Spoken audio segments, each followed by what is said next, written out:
जय माँ Tarini. Last video रे मु कही ना आम घर बुलाबुली कर सारा पर आम माँ तारिणी पाखक जाइलु।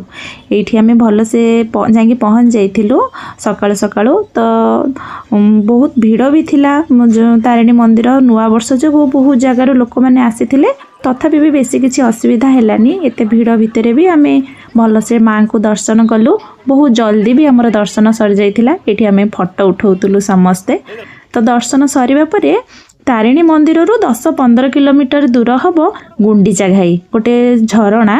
तो सेठी भी आम जाइलु बुलवाई से जाकि पहुँची गलु अल्प समय भितर। आ शीत दिन जेहेतु झरणा पानी तो पूरा बरफ परी लगुला तेणु आम झरणा पाखक आ बेसी गलुनी कि पानी को भी गलुनी। तो सेठी सब वर्ष एमती न्यू इयर टाइम रे महोत्सव तांकर सेठी चली थाए। सेतबेल को टाइम 1:30 हेलानी। बहुत जोरे भोक भी करुला। तो झाल मटर आम कि समस्ते खाइलु। खाई बेसी समय न रही आम पुणी फेरी जाइथिलु।